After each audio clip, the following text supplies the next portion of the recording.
For generations, the worst among us have contrived to tear our social and political fabric apart to the benefit of the few over the many. Their intent and mission have been diabolically simple: divide and conquer. And they have been wildly successful. Hi, I'm Michael James Ott, veteran, retired engineer and businessman, and now ambassador and facilitator for the solution to this madness: Citizen Statesmanship. It's the Pro and Con Show, brought to you today and every day by Citizen Statesmanship, the cure for what ails us.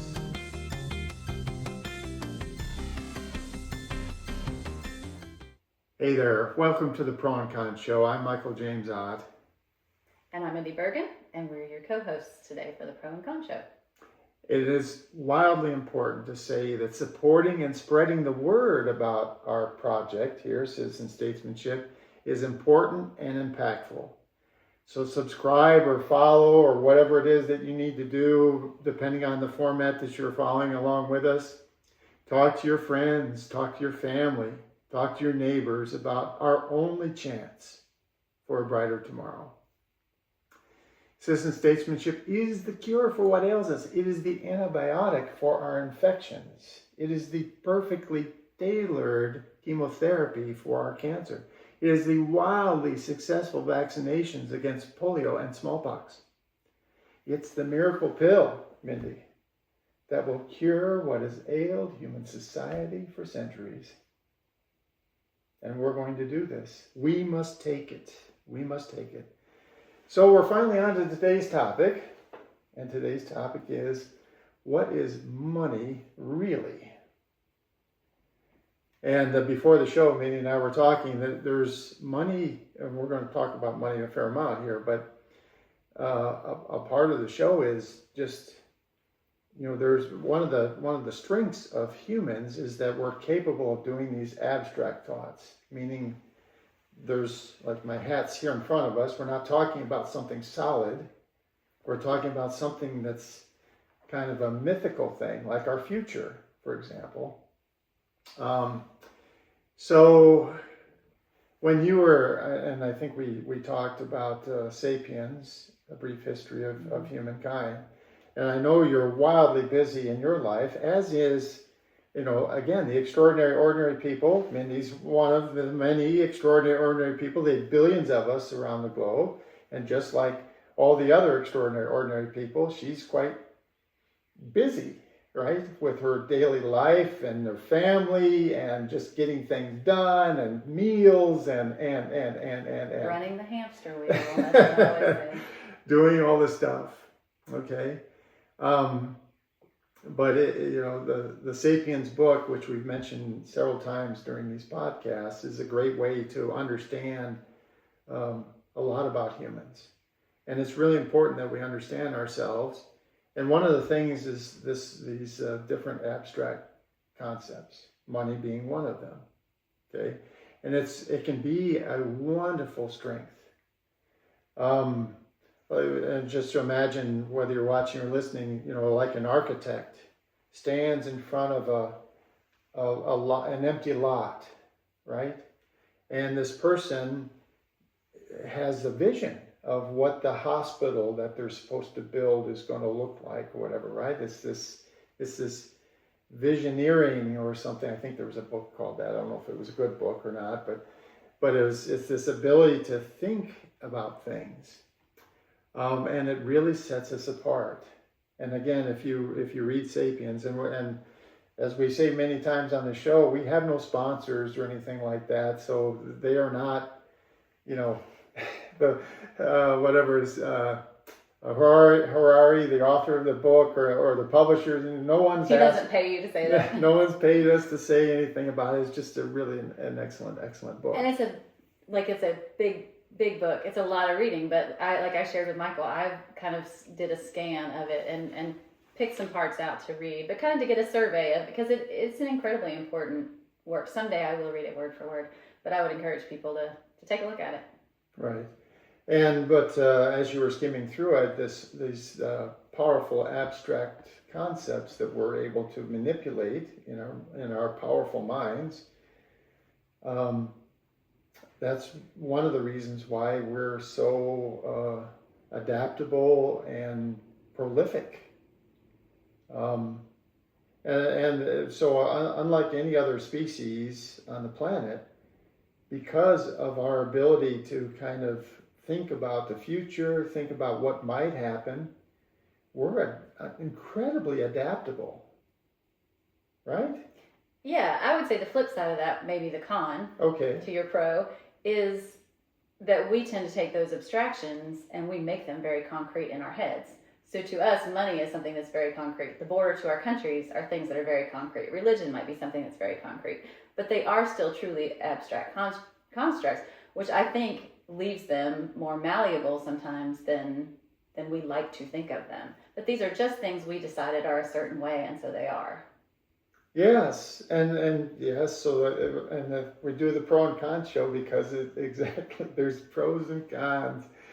Everything is a double-edged sword. There's pros and everything. Which is good. Which is good. Because everything that can be used for harm can also be used for good in some way, usually. Exactly. And we've seen this many times in the show, and we'll say it again right now.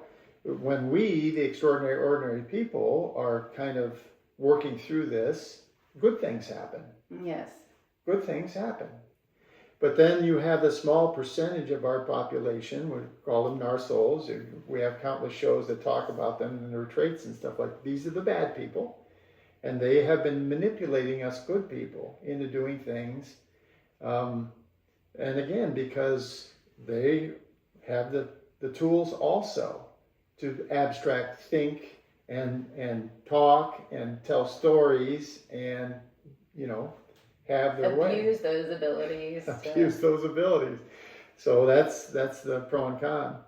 So, and your point is actually the main point of this whole show, which is these abstract concepts are actually quite malleable. That's a great word. In other words, they can be reformed. We can change them. So money, let's just give money as an example, because that's why we did the show, is because everyone has money, right? Everyone knows about money. And so money has changed physically over time. Yes. So in the early days, and I'm not a historian in any way, shape, or form, but I've been told that even in the early days of like early money, it might have even been like bags of rocks, or grains of sand, or not grains of sand, grains of rice was money. As a currency, interesting. As a currency. And right? A narsole is the one that decided it should have their face on it, like they used to by nature. Well, and this is the thing about money is that we have, it exists for us. And we want it to be consistent. There's a consistency to it that we want, that we desire. So that, for example, a $20 bill, we want it to be fairly consistent in its value. Because you don't want to, I got to go get a loaf of bread. And today you go to the grocery store and you get a loaf of bread and it costs you $2 or $3 or whatever it is. And then tomorrow you go back to the same grocery store and it's $400. Your $20 bill doesn't. And so the consistency, kind of having control and an ability for the thing to be. I'm searching for a better word than consistent, but standard. Well, because our currency was, for a time, actually based on the value of something, gold. Correct? Like it was actually, we assigned it a very concrete value for a time. Yes and no. Because what's gold worth? Well, it turned out we didn't have enough of it to keep that system, but... Well, but we could have. That's the in the end, part of this part of this discussion at some point is things are changing. And so, for example, like I'm pretty sure, I'll say for me, I don't have a mattress full of money, okay? I have bank accounts. Right. And how do I know I have the money? I go on to the computer and the bank says I have these many dollars in these accounts. And where are those dollars actually? They're in the cloud. They're everywhere. Right? Because doesn't your bank take your money and invest it somewhere to Sure, make money? Sure. It's not a stack of bills in your name in your box. There isn't. The bank doesn't have a box with like piles of my money in it.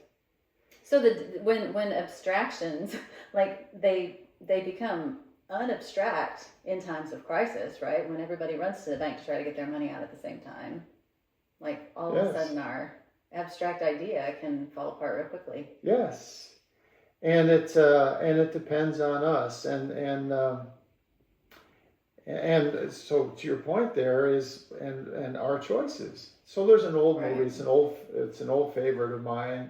It's a Wonderful Life, and it talks about it was back during the 30s, kind of part of the movies during the 30s, and there's this little savings and loan, and there's a run on the banks because we start, or at least in the movie, the humans start being worried that something's not stable. I better go get my money. Right. I better turn it into. Instead of a little entry into their savings passbook, they want, give me the bills, right? And then there's this scene in this movie, which probably many people know it, where the savings and loan has money, physical bills, but not like and to your point, it's like, well, Harry, Larry's money is in the mortgage in your house, and Betty, and da. The money is like all over the place, and you don't want to foreclose on Larry or Harry or whatever. And so what ends up happening is the people listen to reason, and they take only the bills that they absolutely need, and then everything is okay. The system like survives this shock of having these, whatever perception happen, right? The bank run, and in money, and we're talking in some of the other shows about artificial intelligence and this paradigm change. This is the other part of why we want to talk about this is. There's a massive paradigm change coming, and it's coming really quickly, and we are not ready. If you had to put that in a few words, if you had to explain what you see as the shift coming, how would you describe it? Basically, 60 or 70% of all the jobs that we've traditionally done, we humans, extraordinary, ordinary people have done. They're going to go away in a few years. Fairly short time. You think about like all the people that work in finance or accounting or the lawyers, like with the, I mean, their trade is just the law. And anyone that's familiar at all with like Chat GPT and how well Chat GPT does, and I'm in these bristling here but it's as anti-AI as they come, and but it's happening. They don't care what I think. It's happening. Yeah. And the problem is that it's not humans in control of it anymore. Yeah. They have unleashed AI to write itself, so it's doing it on its own. And we humans, and I swear, folks, this is absolutely true. Most of like the Chat GPT thing, the humans that are involved with that, they don't have a freaking clue what's actually going on inside the software. Right. They don't have a freaking clue because it's writing itself. And And I was, talking to Ben earlier, and so you just imagine, so Chat GPT has gotten fairly good at, writing short stories and letters and things like that, right? Things that writers used to write. So now Chat GPT does those things. Well, I was a chemical engineer by training, and I was a pretty darn good chemical engineer. And I earned, my living and whatnot, being a chemical engineer and solving problems and all that. And honestly, folks, I can guarantee you that they could train one of these models to be a much better chemical engineer than I ever dreamed of being. Because when the model, just like ChatGPT, can read everything. Just take it all in and not forget any of it. Randomly make up a few things to plug holes here and there. But ultimately, step by step, you very quickly get to a place where, I don't care whether it's the law or like a lot of the healthcare, like diagnostics things. Seriously, you think about, let's use the law as an example. So the current lawyers that we have, and a lot of them aren't all that great, but some of them are actually pretty darn good. But even the best lawyers, have they read every single case in the history of the world? Yeah, have they examined, the decisions and like all the jury decisions and have they done all that? No way. But Chat lawyer has. And so again, double-edged sword is, I don't know, you need an attorney for something. I don't know, you're going to buy a house and you need them to do whatever. Draw up a contract. Whatever, all that stuff.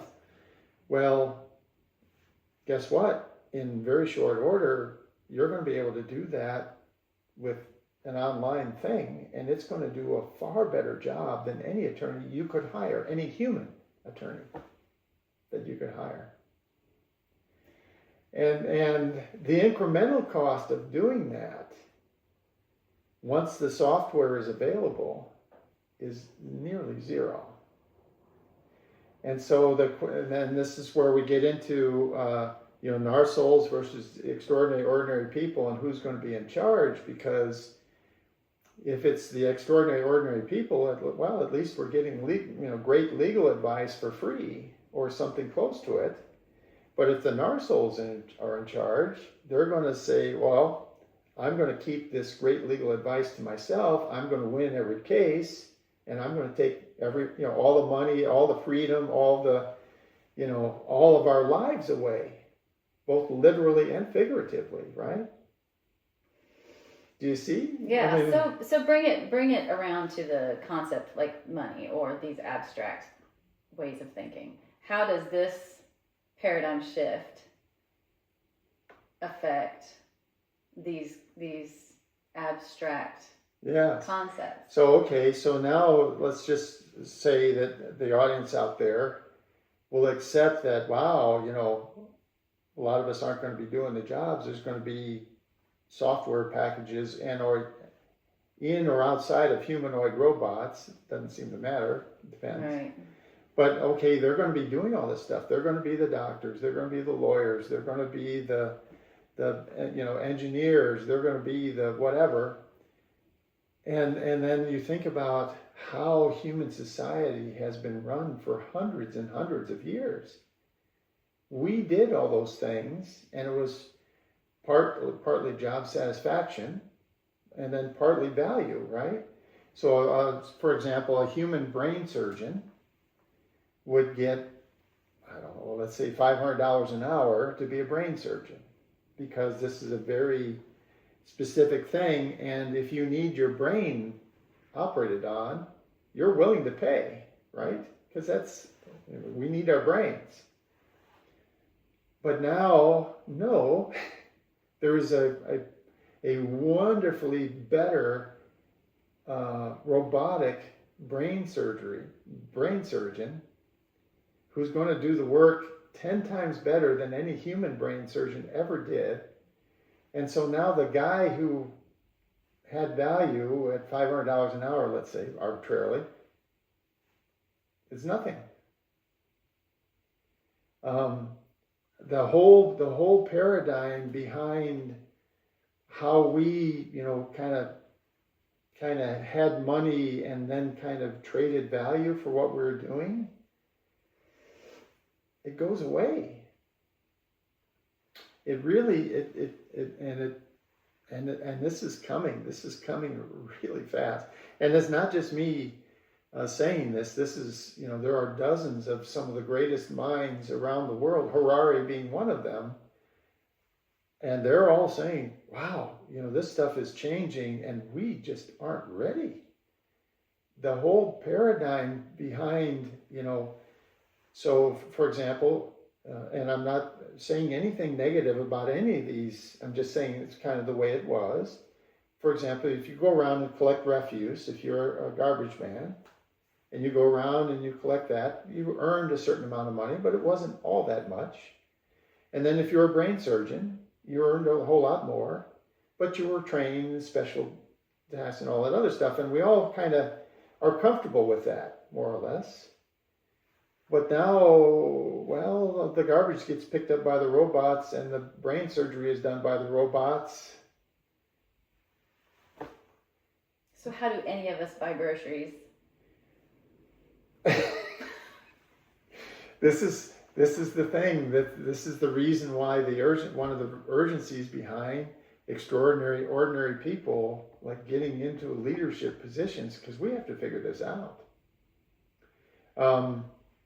We've talked about, again, in previous shows, you can go back, there's like pros and cons of AI and some of the other shows. But so we finally asked ChatGPT because we were struggling with it. And ChatGPT said, well, in a positive kind of semi-utopian future, the extraordinary, ordinary people are kind of in charge, and we're just decide to share this stuff, right? Like I say, like doctors are kind of free and on all these kinds of things. So, we kind of just, you just get them. It's just part of being alive that society is going to deliver certain things for you. Like basic housing or reasonably nice housing and reasonably nice health care and reasonable food and stuff like that. It's just, we're going to just decide that that's how we're going to do it. And it's wildly strange. I mean, I struggle with these words are coming out of my mouth. They're the truth, I swear, but it feels completely foreign to be saying them. I don't want to be saying them. There's again, humans, we like stability. That's the word I was looking for before. And we like humanity. Like, I don't want my life run by a computer. I want my life run by people. And so in a future, again, kind of a semi-utopian future, Mindy, there's a robot in your house, and you can ask the robot to do anything you want, including nothing. But you're busy. Hey, go over there and help me, prepare the food. Start peeling the carrots or whatever. Is there a scenario in which someone says, we prefer society run by humanity? Let's use AI as a resource, available to us to make what we do better, and let's continue to function as humans. Yes. One of the scenarios is exactly that. We basically but again, I cannot emphasize enough. Right. It has to be the extraordinary, ordinary people like us in charge for this to happen. It's not going to happen with the narsoles in charge. Right. They are just going to, put a boot on us and stomp us to death. But yes, but then that would be a collective decision amongst us that this is how we want this to work. And in that scenario, things kind of stay more like they are.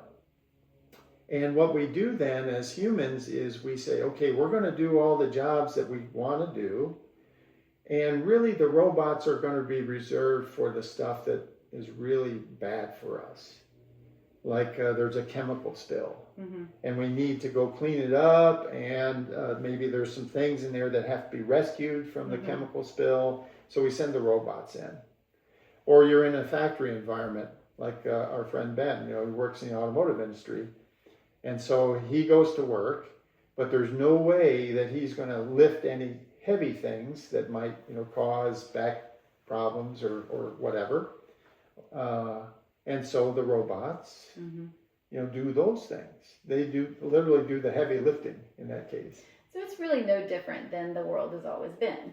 If we want the world to function well for everyday citizens, it has to be run by a different set of people than those currently running it. It can be very similar to now, only better. Yeah. And that's really, again, we've said this over and over in the previous shows, we're at a fork in the road. It's a fork. Things are not going to be the same in the future. They are not. Things are changing. And they always have, and they always have to that too, right? Exactly. They always have, but this is different, I would argue, because of the rapidness of the change and our lack of ability to be prepared, and our lack of ability to be prepared. It's no different than again, we survive and flourish around the globe because we're so adaptable. I mean, we say, well, I want to go to Alaska in winter. Well, I'm going to take some coats and things. I'm going to dress up warm. Rabbits and deer and foxes and stuff don't have coats. They don't have boots. They don't, But we're able to do that stuff. But even so, if we went to Alaska, let's say, and I was dressed for an Alaskan winter, and then suddenly the temperature dropped to minus 200. Yeah. Insufficient. The adaptation is, and that's what's happening is this, the artificial intelligence is coming so fast because we've unleashed it. Literally the humans aren't writing the code anymore. Yeah. They just aren't. So in the way that back to money for a minute, the way in which money drove progress in the past, like the Industrial Revolution, the Agricultural Revolution, all driven by money and actually by the strength of the gold standard pretty directly. How do you think that money now and the growing wealth gap and all of that, how does that play into how AI, the takeover of AI? So again, we have the wrong people in charge right now, and so that wealth gap is going to explode.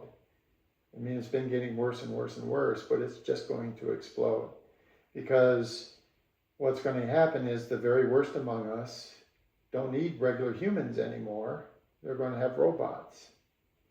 And if they're in charge, they're going to just instruct the robots to do their bidding. And all of the leverage that we have, because we bring the extraordinary people like Mindy here, we bring the value in the history of humankind. Look around you, folks. No matter where you are, we're sitting here in the Pro and Con studios. Okay, everything, the books, the computers, the furniture, the walls, the cars outside the studio, on and on and on. We did those, right? We did those. And because we bring the value, the narsols have been, effectively negotiating with us, but they've gotten more than their fair share, right? They've stripped us of some of the value, but they've left us behind. I mean, some behind, right? Mm-hmm. So, I mean, Mindy and I, we sit here and we're fairly comfortable. We're wearing clothes and, it's okay. Have what we need. And we have, we're okay. It's okay. Could be better. It'd be actually a lot better if, we didn't have the narsols in charge. But we have leverage because they need us. But in very short order, because unfortunately even the robots are building themselves, and this is going on. I mean, this is happening. This is happening right now. There are factories in China where, and they've been working on this for like 10 or 15 years. The robots are like repairing themselves, they're building themselves, they're troubleshooting themselves. And I saw yesterday, there was an article, I don't know why this came up on my phone or whatever, but there's, in Texas, they expect 135 new AI data center builds in the next year or two. And so Wow. it was like 135 in Texas, and it was like 120 somewhere, I can't remember the second state, but they're spending money, the narsoles are spending money like crazy because they see this as the opportunity. And many states are giving tax breaks and incentives. Yes, because there is short-term, promises of employment, but then they often don't. No, there really aren't. And then there's no revenue either because, this happened in Spartanburg, so this of local interest. And I know South Carolina is currently passing legislation, to discussing, do we want more of these things or not? And like you say, it's right now. I was amazed though, because it was like Texas, and I can't remember the second state on the list. They had like 100, both of them had like 130 of these things. And then the next state down was like 40. And by the time we got down to South Carolina, it was only 12. Interesting. So I don't know what the big concentration is. Probably typically there's, again, you get some expertise in an area. It's like why there's all the car dealers are in the same place, go down the street and all of a sudden here's 7 different car dealerships. But the toll that these things take environmentally and energy-wise to concentrate them in any area seems really problematic. So when looking at citizen statesmanship in the light of all these things, it seems to me like government is the only avenue that we have when we don't control money. So typically the people with the money have had the majority of the power. So, they Bezos got how much in tax breaks this year? Like right, 87%, tax breaks. That's true because, again, the politicians are. But the average citizens, us, yes, the normal people, the extraordinary ordinary people, if we were the people making the decisions, it wouldn't matter if we had all the money or not. We could be the ones making the decisions about these things. I think that we would pay far less attention to the money and far more attention to these abstract concepts like the future, the good of society, the good of, because we're humans, and what do typical extraordinary ordinary people want? They just want to live, a fairly good life with friends and family, and they want fairly good health, and they want fairly good food, and they want, shelter from the elements, and they just want to live a life free of fear, hate and injustice. And I think we're seeing in some of the things that are happening in the nation right now, and I think it's reassuring. The response of the average person is distress over watching someone else suffer, and I think it's reassuring. And again, if you want to know why that is, it's in Sapiens again. This is this inherent thing where we take care of ourselves. This all goes back to thousands and thousands of years ago when we were in fairly small tribes back in the day, dozens of individuals, and and you're living on the knife's edge back then. Mm-hmm. Water, food, shelter, starvation. All yes, you're right there, and so having your tribe, everybody had jobs to do because collectively you would do better and survive better if you worked together. And then, so you know, the water collector falls in a ravine, you got him out of there. Because you could just say, well, you know, sorry, you know. And if you look at it from the short-term versus long-term thing, you would just say, well, you know, I could hurt myself trying to help you. I guess we'll go on without you. But no, we realize that we're working together collectively, and that person gathers the water.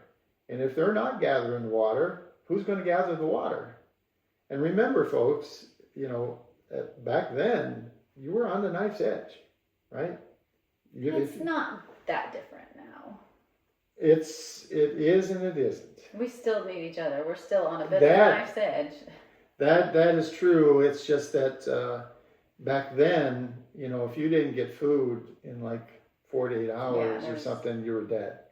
And if you didn't get water, like within 24 hours or something, you were dead. No cushion. There was very little cushion. Yeah.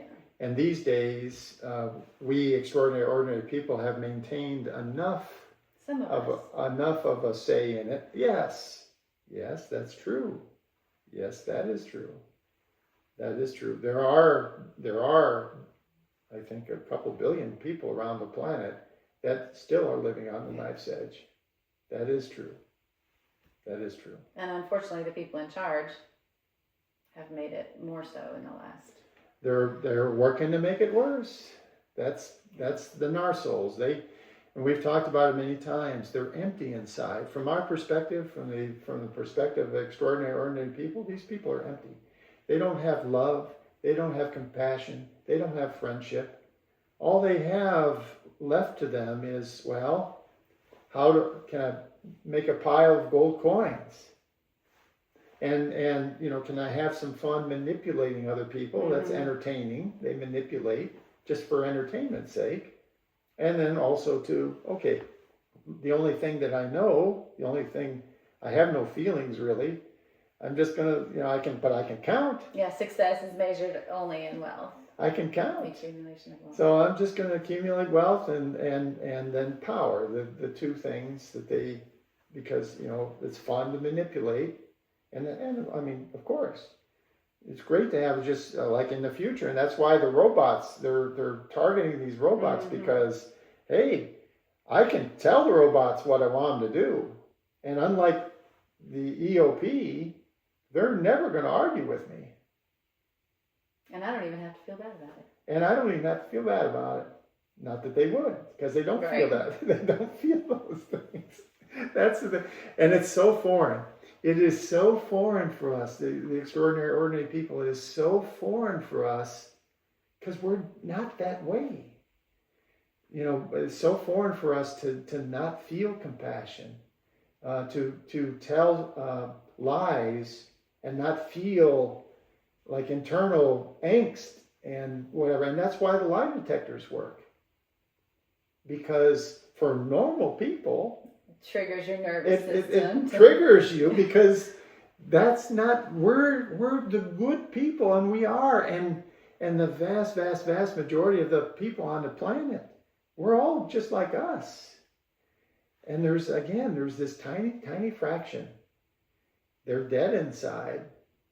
And, you know, they're pathological liars and, you know, superficial charmers and all this other stuff. And they've been screwing us over for centuries. And influencing people to be like them. Yes, there's no doubt. Killing compassion in there. Yes. But back to your knife's edge, I think that's why we feel the urgency that we feel about citizen statesmanship and about changing the way things work, because time is of the essence. People are dying. Time is of the essence. Time is of the essence. This stuff, and again, we're not making this up. The really super intelligent people from all around the globe recognize this. And to me, and I've said this many times, you know, I was a pretty darn good engineer, and it's the trend. The trend is the thing. And I, predicted that Donald Trump, for example, it was February of 2016, and I predicted that he would win in November of 2016. When in February of 2016, I don't know, 70% of the countries thought it was a joke. But the trend, and this artificial intelligence thing, it's exactly, I tell you, I'm going to get replaced by a robot who is going to be even better engineer than me, because they're going to be able to do all the math and get the exact numbers and all that, just like instantaneously in their head. But I'll tell you, the old engineer inside me is still a pretty good engineer. And the trend is what I'm telling you, it is. Artificial intelligence is coming for us. And it would be fine if we had a lot better people in charge. Yeah, which is possible. But it is, and it's more than possible. This is the thing that, and why at the beginning of the show we said, hey, you need to start talking about this. You need to start talking to your friends and family about this. Because it is possible, but it's going to take us. Numbers of us. Numbers. Millions of us. Not that much work, just talking. It's not hard. It's just, you have to do it. You have to say, okay, recognize this is the crap that we've been suffering under. We're gonna change the paradigm. Einstein's quote, doing the same thing over and over and over again, expecting a different result, is insanity. We've been insane, folks. I'm sorry, but we have been in that respect. We've been insane for generations, for centuries. Yeah. And so the money thing, I don't know ultimately how that's going to work. But I do know, I have every faith in the extraordinary, ordinary people to figure it out. Just like we figured out all kinds of stuff over, centuries and thousands of years, right? We have figured out how to capture fire and use it for our advantage. We have figured out how to, think about the future. And so like when even thousands of years ago, we would prepare things like we're it's summertime and maybe kill some animals, but keep the pelts. Mm-hmm. So that because we knew weather's going to get colder, depending on where you were living, weather's going to get colder, pelts keep us warm. And you'd haul these pelts around with you, right? But if it weren't, and so we were able to do this abstract thing about the future because we know, hey, winter's coming. And countless, if you take a moment, there's countless examples of all the things that humans have done to adapt. And I have every confidence that we can adapt to this too, but it has to be us. Yeah. Because otherwise it's going to be like when the Roman Empire was collapsing, all the horrible things that they were doing to people in the Colosseum and on and on and on. There's been the Mongolian hordes or whatever, Genghis Khan and all that. Actually, I'm going to an aside on that. So Ben and I were talking about that in the previous show, about who was the worst narsole. Oh, yeah. And he said, and I said, I thought it would be Hitler. And he said he thought it would be Genghis Khan because he was at work and the people at work were saying, well, they killed so many people, Genghis Khan, and that whole era, they killed so many people that it changed the temperature of the planet. And we're like, and I'm thinking, how is that possible? Well, what happened is it wasn't necessarily that they killed so many people, but there was this ongoing thing that lasted for 100 years. And over that 100 years, there was a massive change in the forestation of areas of China because humans had been cutting down the forests and growing rice or whatever. And because of all the warring, all that stopped. And the trees grew back. Oh. And it was the trees that caused the temperature to change. Interesting. an amazing consequence. Yeah. So anyway, But it goes to show you the change that can be affected even by one leader. oh yeah, I mean Hitler, right? The German people, fantastic people. I lived there for almost 3 years. My father's parents were German immigrants. German people are great people, but Hitler. That's the con. And that's the con. The pro is we have a mountain to move, We and have- we each have a shovel. That's exactly right. We have a mountain to move, and we can. And we need to grab the shovel, Yeah. and we need to move the mountain. And hand your neighbor a shovel. Hand your neighbor a shovel. And let's But get talk. Citizen statesmanship, okay? Even though it's this abstract thing, it is a future free of hate, fear, and injustice, because we're going to put away all of that junk from the narsoles, and we're going to start being the good people that we are and leading ourselves. So all that hate, fear, and injustice is going to go away. Okay? And so we're going to find and elect people from us, and we're going to avoid all kinds of current problems like the routine and historic budget overruns and the influence of big money, and focusing on the bickering instead of problem solving, and all the waste, fraud, and abuse and all that stuff. That's all going to go away. Citizen statesman. It will all happen. And I think we're getting to a place where we should wind down the show.